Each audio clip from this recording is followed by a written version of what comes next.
Hello children, today we are going to discuss about the next part of this chapter. Okay, इसके पहले part में हमने discuss कर लिया what is Oersted experiment, what is a magnetic effect of current when it is flowing in the wire and magnetic effect of current when it is flowing through the coil. तो ये सारे part हमने discuss कर लिया. आज हम लोग discuss करने चल रहे हैं when a current carrying conductor place in magnetic field it experience the forces. Start करने से पहले this is a humble request, kindly subscribe, like and share and press the bell icon. Okay, these are the motivational tool for your teachers. Okay, it will be help to motivate your teacher and teacher will make a good videos and upload on the YouTube, which will be very helpful for our upcoming examination. Clear है? Start करते हैं हम लोग. Force on a current carrying conductor in a magnetic field. ध्यान समझिएगा. Force on a current carrying conductor in a magnetic field. इसका मतलब क्या है? When we place a current carrying conductor in the magnetic field, that current carrying conductor experience the forces. बड़ा important word मैं use कर रहा हूँ, ध्यान सुनिएगा. When current carrying conductor, suppose करो मैंने एक वायर लिया, this is a wire. Okay, इसको मैं मैग्नेटिक फील्ड में लेके आ जाऊं और इसके अंदर करंट अगर फ्लो कर रहा है और इसको मैं मैग्नेटिक फील्ड में रख दूं तो इट एक्सपीरियंस द फोर्सेस. ये क्या एक्सपीरियंस करता है? फोर्स एक्सपीरियंस करता है. क्लियर है? And that direction of force will be describe on the basis of Fleming left hand rule. इसके डायरेक्शन को हम फ्लेमिंग लेफ्ट हैंड रूल के बेसिस पे डिस्क्राइब करते हैं. तो ध्यान देखिए, Andre Marie Ampere suggested that the magnet also exerts an equal and opposite forces on a current carrying conductor. Ampere ने इसको डिस्कस किया और बताया कि when current carrying conductor placed in magnetic field then magnet is also applying the force equal and opposite on that carrying conductor. ठीक है? The displacement in the conductor is the maximum when the direction of current in a right angle to the direction of magnetic field. इसका मतलब क्या है? अगर कोई current carrying conductor, इसके लिए फॉर्मूला आता है, आपको नहीं पढ़ना भी, F is equal to I B L sine theta. ये एक फॉर्मूला होता है. अगर L लेंथ का कंडक्टर, ध्यान समझना, अगर L लेंथ का एक कंडक्टर, सपोज कोई कंडक्टर है जिसकी लेंथ L है, इसको मैग्नेटिक फील्ड में रख दूं और इसके अंदर करंट अगर I फ्लो कर रहा है, I current is flowing in, तो उस केस में जो फोर्स एक्सपीरियंस करेगा ये कंडक्टर, वो डिपेंड करेगा कि कितना करंट फ्लो कर रहा है. तो force is directly proportional to the current in the conductor. दूसरा, जिस मैग्नेटिक फील्ड में रखा है उस मैग्नेटिक फील्ड की स्ट्रेंथ पे डिपेंड करता है. अगर मैग्नेटिक फील्ड स्ट्रॉन्गर होगा तो फोर्स की वैल्यू भी स्ट्रॉन्गर होगी. और साथ साथ में it also depend on the length of the conductor. Conductor जितना लॉन्गर होगा मैग्नेटिक फोर्स की वैल्यू उतनी ही ज्यादा होगी. As well as the orientation, मतलब आपने मैग्नेटिक फील्ड में वायर को कैसा रखा है, परपेंडिकुलर, पैरेलल या पर्टिकुलर एंगल पे रखा है, उस पे भी डिपेंड करता है. आई बात समझ में? इसका मतलब क्या हुआ कि the displacement of a conductor is a maximum. Maximum कब होगा?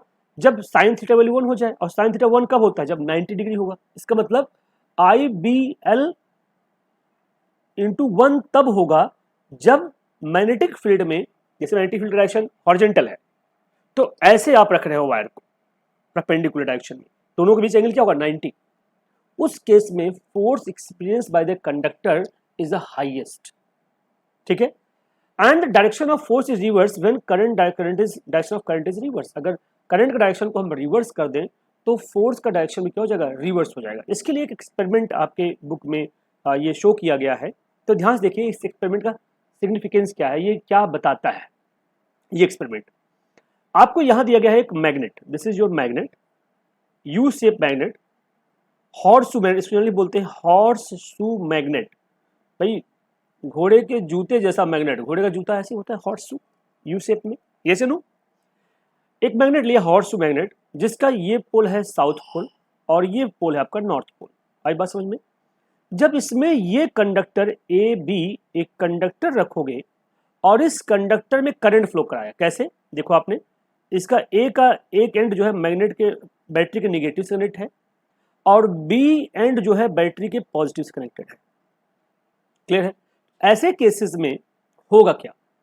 जब करंट इस डायरेक्शन में प्लस टू माइनस फ्लो करेगा, इस डायरेक्शन में फ्लो करेगा, तो मैग्नेट देखो हॉरिजॉन्टल न होकर के ये वायर थोड़ा सा झुक गया, अट्रैक्ट होगा किसमें, नॉर्थ टू साउथ के डायरेक्शन में अट्रैक्ट होगा। क्लियर है? इसका सबसे अच्छा एग्जांपल ऐसे ले सकते हो, ध्यान समझिएगा। एक अच्छा एग्जांपल हम इसका लेते हैं। सपोज दैट ये एक मैग्नेट है, इसका नॉर्थ पोल है और ये साउथ पोल है। क्लियर है? ये नॉर्थ पोल है, ये साउथ पोल है, और यहां आपने एक वायर ऐसे रख दिया। क्लियर है? ये वायर है और इसमें करंट फ्लो कर रहा है इस डायरेक्शन में, आई इस डायरेक्शन फ्लो कर रहा है। उस केस में अगर मैग्नेटिक फील्ड का direction obviously north to south होगा, ऐसे होगा। ठीक है? मैग्नेटिक फील्ड इस डायरेक्शन हो गया, जैसे मान लो नॉर्थ इस साइड है, साउथ इस साइड है, सॉरी नॉर्थ मेरी साइड है, साउथ दूसरी साइड है, तो नॉर्थ टू साइड इस डायरेक्शन मैग्नेटिक फील्ड है, और इस करंट कैरिंग वायर को मैंने ऐसे रख दिया परपेंडिकुलर डायरेक्शन। क्लियर है? तो इस केस में ये कैसा फोर्स एक्सपीरियंस करेगा और किधर फोर्स एक्सपीरियंस करेगा, इसको समझने के लिए हम फ्लेमिंग लेफ्ट हैंड रूल पढ़ेंगे। आगे हम बताएंगे फ्लेमिंग लेफ्ट हैंड रूल है क्या। सुनिएगा ध्यान से। According to Fleming left hand rule, if we stretch our initial three finger in such that they are perpendicular to each other, देखो थंब परपेंडिकुलर हो गया, थंब परपेंडिकुलर है बी के, और इस फोर फिंगर के, फोर फिंगर परपेंडिकुलर है किसके, मिडिल फिंगर के, तीनों परपेंडिकुलर हो गए। Okay, if we stretch our initial three finger in such that they are perpendicular to each other, now if forefinger represents the direction of magnetic field, तो magnetic field क्या बताया मैंने, north इधर है, साउथ उधर है, तो magnetic field डायरेक्शन ऐसे कर दी मैंने, forefinger इधर दिखा रहा है, और ये पेन जो कि वायर है, करंट इसमें इधर तरफ फ्लो कर रहा है, आपकी तरफ, तो करंट ये हो गया, तो मैंने मिडिल फिंगर इस डायरेक्शन में कर दिया, तो middle finger if forefinger represent the direction of magnetic field and middle finger represent the direction of flow of current, ये करंट डायरेक्शन बता रहा है, तो थंब क्या बताएगा, फोर्स के डायरेक्शन को। इसका मतलब अगर करंट इस डायरेक्शन में है, मैग्नेटिक फील्ड इस डायरेक्शन में है, तो फोर्स उसके परपेंडिकुलर होगा। इसका मतलब ये जो आपका वायर है ऊपर तरफ फोर्स एक्सपीरियंस करेगा। ऐसे केस में वायर का जो शेप है वो चेंज हो जाएगा, वो कैसा हो जाएगा, ऐसे नो के ऐसे हो जाएगा, इस तरह कर्व बना लेगा। आई बात समझ में? इसका मतलब when current carrying conductor placed in magnetic field, it experiences the forces and the direction of force will be described on the basis of Fleming left hand rule. आई बात समझ में? Fleming left hand क्या है? If we stretch our initial three finger in such that, आप अपने finger बना सकते हैं कॉपी पे,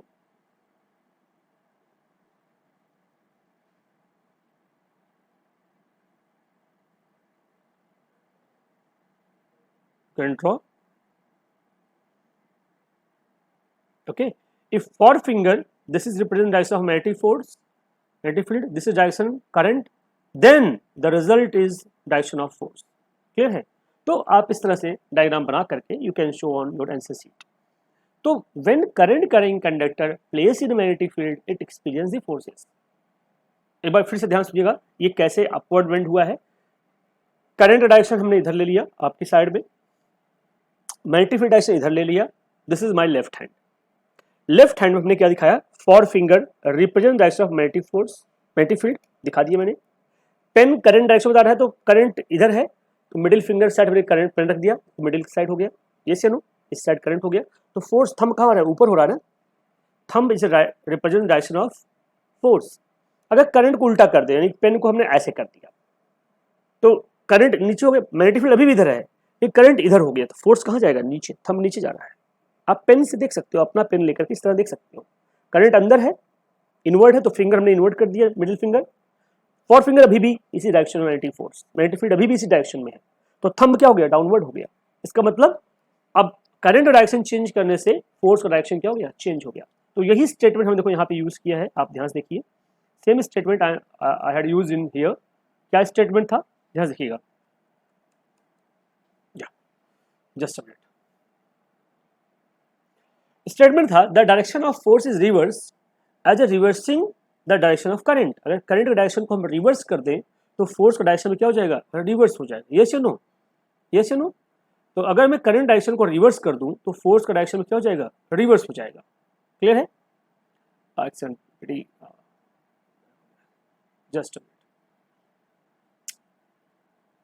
sorry for the inconvenience, sometime there is a issue in yeah, I think now it is visible, yeah, now it is visible. चलिए, तो हमने क्या कहा कि अगर मैं करंट डायरेक्शन को रिवर्स कर दूं, if I reverse the direction of current then magnetic field, direction of magnetic field is also reverse. तो मैंने यही स्टेटमेंट यूज किया, कुछ और यूज किया है। यहाँ पे देखिए क्या स्टेटमेंट लिखा है हमने, same statement I have written here. Okay, direction of force is a reverse then reversing when the direction of current is reverse. Clear है, आई बात समझ में। और वो फोर्स का फॉर्मूला क्या यूज करेंगे उस केस में हम, we will use the formula of force as a F is equal to IBL sin theta। Force we will use as a F is equal to IBL sin theta, लिख सकते हो F is equal to IBL sin theta। आपको formula नहीं याद रखना, बस ध्यान रखना है कि F is depend on the current as well as F is depend on the magnetic field as well as F is proportional to the length of the conductor। इन तीनों पे डिपेंड करता है। साथ साथ में what is the orientation of, जैसे magnetic field में कहूँ ये लाइन मैग्नेटिक फील्ड का है डायरेक्शन में, अगर एंगल पे आपने रखा है वायर को, करंट कंडक्टर को आपने एंगल पे रखा है और ये एंगल थीटा है, तो इसके वर्टिकल कंपोनेंट डिपेंड करता है। ठीक है क्या, अगर ये L लेंथ है तो L साइन थीटा पे डिपेंड करता है। तो साथ साथ में ओरिएंटेशन पे भी ये क्या करता है, डिपेंड करता है। क्लियर है। और direction of magnetic field will be find on the basis of Fleming left hand rule. तो फ्लेमिंग लेफ्ट हैंड रूल देखिए, stretch the thumb, forefinger and middle finger of your left hand such that they are mutually perpendicular। ठीक है, if forefinger points in the direction of magnetic field, middle finger is the form in the direction of current, then word क्या use किया मैंने, तब जा करके thumb is the pointed in the direction of force या कह सकते हो motion of the conductor। Clear है। तो this is your Fleming left hand rule. Clear है। तो आप यहाँ पे देखिए, this is your forefinger, this is your forefinger which is represented in the direction of magnetic field, middle in the direction of current, then the thumb is pointed in the direction of force or the motion of the conductor। clear है। I think यहाँ तक किसी को कोई doubt नहीं है। Okay, आते हैं अब नेक्स्ट पार्ट पे। Next part, what is application of this current carrying conductor. ध्यान समझिएगा, heart and the brain, these two things, heart and brain of human body have the significant magnetic field। इसमें क्या करते हैं, MRI हम करते हैं फॉर द इमेज रेजोनेंस के लिए हम क्या करते हैं, मैग्नेटिक फील्ड को यूज करते हैं। इसका मतलब क्या है, MRI में इसको हम यूज करते हैं किसको, ये जो नेचर है मैग्नेटिक इफेक्ट ऑफ करंट, तो इससे क्या करते हैं हम, मैग्नेटिक, भाई बॉडी हमारा क्या है, कहीं ना कहीं इलेक्ट्रॉन प्रोटॉन न्यूट्रॉन से बना हुआ है and that is continuously flowing in the body, जिसकी वजह से कहीं ना कहीं मैग्नेटिक पार्टिकल्स यानी कि आयरन पीसेस भी होते हैं बॉडी में, और इससे हम क्या करते हैं, MRI सेंस करने का काम इससे हम करते हैं। क्लियर है। दूसरा एप्लीकेशन है गैल्वोमीटर। गैल्वोमीटर क्या है, गैल्वोमीटर बेसिकली एक ऐसा कंस्ट्रक्शन है, एक स्ट्रक्चर होता है जिसमें दो पोल होते हैं, नॉर्थ एंड साउथ पोल। जब इसमें कोई क्वाइल हम रखते हैं, आर्मेचर रखते हैं ऐसे क्वाइल, ये क्वाइल इसके अंदर है, तो जब इस क्वाइल में करंट आप फ्लो कराओगे तो क्वाइल रोटेट करना स्टार्ट कर जाएगा। और इसके साथ हमने एक पॉइंटर लगा दिया, जब ये क्वाइल रोटेट करेगा तो पॉइंटर भी, अगर लेफ्ट रोटेट करा तो पॉइंटर लेफ्ट चला जाएगा, अगर राइट रोटेट करा तो पॉइंटर राइट चला जाएगा। इससे हम क्या करते हैं, रीडिंग को रीड करते हैं, गैल्वोमीटर की रीडिंग को रीड करते हैं, as well as volt meter की रीडिंग को रीड करते हैं, एज वेल एज एमीटर की रीडिंग को रीड करते हैं। गैल्वोमीटर का reading left to right vary करता है as per the changing the direction of the current. Clear है। ये दो MRI और गैल्वोमीटर किस पे बेस्ड हैं, they based on the principle of when force current carrying conductor place in magnetic field it experience the forces. इसी principle पे based है। क्लियर है। इसी प्रिंसिपल पे बेस्ड एक डिवाइस आपको पढ़ना है जो कि बोर्ड के एग्जाम के लिए काफी इंपॉर्टेंट है, that is called the electric motor. Electric motor है क्या, ध्यान सुनिएगा। And electric motor is a rotating device that converts electrical energy to the mechanical energy। Electric motor एक ऐसा डिवाइस है जो कि कन्वर्ट करता है इलेक्ट्रिकल एनर्जी को मैकेनिकल एनर्जी में। तो ध्यान रखना, जब भी आपको लिखने के लिए आए व्हाट इज इलेक्ट्रिक मोटर, तो पहले डेफिनेशन लिखोगे। क्लियर है। Definition of electric motor, electric motor is a rotating device that converts electrical energy into mechanical work. Electrical energy, एक ब्लॉक डायग्राम बनाइए, this is your electrical energy, और ये motor है जो क्या करता है, इलेक्ट्रिकल एनर्जी को इनपुट एज ले रहा है और मैकेनिकल वर्क को एज अ आउटपुट क्या कर रहा है, जनरेट हो रहा है। क्लियर है? तो that is your electric motor. तो ध्यान रखना, पहले डिफिनेशन लिखोगे, then you have to draw the block diagram. Clear है? एंड इलेक्ट्रिक मोटर किस लिए यूज होता है? Electric motor is use as an important component in electric fan, refrigerator, mixture, washing machine, computer, MP3 player etcetera. Motor आपने घर में देखा होगा, आप सबमर्सिबल चलाते हो तो उसमें मोटर लगा होता है, आप मिक्सर चलाते हो तो वहाँ मोटर लगा होता है, फैन आपके घर में होगा, fan is rotating with the help of electric motor. Clear है? These are the based on the electric motor. Clear है? और इलेक्ट्रिक मोटर इज इसका प्रिंसिपल क्या है, आइए प्रिंसिपल बात करते हैं। इलेक्ट्रिक मोटर का डायग्राम बाद देखेंगे, पहले बात है प्रिंसिपल पे। ठीक है? What is the principle of electric motor? तो ध्यान समझिएगा, what is the principle of electric motor? It is based on the principle that when the rectangular coil is placed in a magnetic field and current is passed through it, two equal and opposite forces act on the coil which rotate continuously. तो principal क्या है, अगर हम कोई current rectangular coil है तो उसको magnetic field रख दे। रेक्टेंगुलर कॉइल का मतलब, सपोज करो ये मेरे पास एक रेक्टेंगुलर ब्लॉक है। क्लियर है? दिस इज द ब्लॉक जिसको मैं क्या कर रहा हूं, इसको मैं मैग्नेटिक फील्ड में रख दूं। रेक्टेंगुलर कॉइल है और करंट यहां से फ्लो करना शुरू करे ऐसे, और मैग्नेटिक फील्ड इस डायरेक्शन में है। आई बात सुनिए, in this direction magnetic field, और ये रेक्टेंगुलर कॉइल है। जब इसको रखोगे तो करंट ऐसे फ्लो कर रहा है, ये से नो, इस डायरेक्शन में और इस डायरेक्शन में फोर्स एक्सपीरियंस करेगा। क्यों? क्योंकि ये मैग्नेटिक फील्ड के ये आर्म और ये आर्म मैग्नेटिक फील्ड के परपेंडिकुलर है, लेकिन ये और ये आर्म मैग्नेटिक फील्ड के पैरेलल है, तो एंगल इस और इस आर्म का जीरो हो गया। ये सुनो, जब मैग्नेटिक फील्ड के डायरेक्शन में ये एंगल जीरो हो, sine zero equal to zero. चूंकि आपने फॉर्मूला पढ़ा है F इज इक्वल टू, आप लोग पढ़ा है F is equal to IBL sine theta. Clear है? जब थीटा 0 या 180 हो जाएगा उस केस में फोर्स क्या हो जाएगा, जीरो। तो इस वाले आर्म में अगर मैं कहूं ये A है, ये B है, ये C है, ये D है, ए बी में फोर्स एक्सपीरियंस होगा क्योंकि मैग्नेटिक फील्ड के परपेंडिकुलर है, क्योंकि मैग्नेटिक फील्ड इस डायरेक्शन में है, और सी डी में फोर्स एक्सपीरियंस होगा क्योंकि मैग्नेटिक फील्ड इस डायरेक्शन में उसके लिए। ओके, दोनों परपेंडिकुलर हो गए। लेकिन ये वाला arm A B, B to C, ये वाला आर्म मैग्नेटिक फील्ड के पैरेलल हो गया, angle zero, sine zero equal to zero. और ये वाला आर्म डी टू ए, ये 180 हो गया अपोजिट डायरेक्शन में, तो इस केस में साइन 180 भी क्या होता है, जीरो। तो ये दोनों फोर्स एक्सपीरियंस नहीं करेंगे, ये और ये आर्म फोर्स एक्सपीरियंस करेंगे। कैसा? ध्यान से सुनिएगा। करंट सपोज करो इधर तरफ जा रहा है, ऐसे घूम के इधर आ रहा है, आई बात सुनिए। ऐसे केस में when it is placed in magnetic field, तो use your Fleming left hand rule. क्या यूज करोगे? Forefinger pointed in the direction of magnetic field, middle pointed in the direction of flow of current. Current क्या हो गया, इस side है तो हमने इधर कर दिया, तो फोर्स देखो नीचे जा रहा है ना, तो इस पे फोर्स नीचे लगेगा। और इसमें करंट इधर आ रहा है, तो फोर फिंगर इधर, करंट इधर, थंब ऊपर, तो इसमें फोर्स ऊपर लगेगा। तो एक फोर्स ऊपर और एक फोर्स नीचे, तो कॉल क्या करेगा, ऐसे रोटेट करा देगा। क्लियर है? तो वही स्टेटमेंट में यूज किया है, it is based on the principal that when a rectangular coil is placed in a magnetic field and current is pass through it, two equal and opposite forces act on the coil which rotate the continuously। ये इसका principal है। Definition clear हुआ, block diagram clear हुआ, principal clear हुआ। अब इसके component पे आते हैं। डायग्राम क्या है, एक नॉर्थ पोल होगा, एक साउथ पोल, जिसमें magnetic field north to south इस डायरेक्शन में होगा। मोटर जनरली आपने घरों में देखा होगा, कुछ इस तरह का मोटर होता है, और ये एक आर्मेचर है, यानी रेक्टेंगुलर कॉइल है, A B C and D. जब करंट इधर फ्लो करेगा, देखिए मैग्नेटिक फील्ड डायरेक्शन इधर, करंट इस साइड, तो फोर्स डाउनवर्ड लगेगा ना, इसका फोर्स कहाँ लगेगा, डाउनवर्ड। सेम वे इसमें फोर्स कहाँ लगेगा, अपवर्ड। तो ये आर्मेचर क्या करेगा, रोटेट करना स्टार्ट कर देगा। क्लियर है?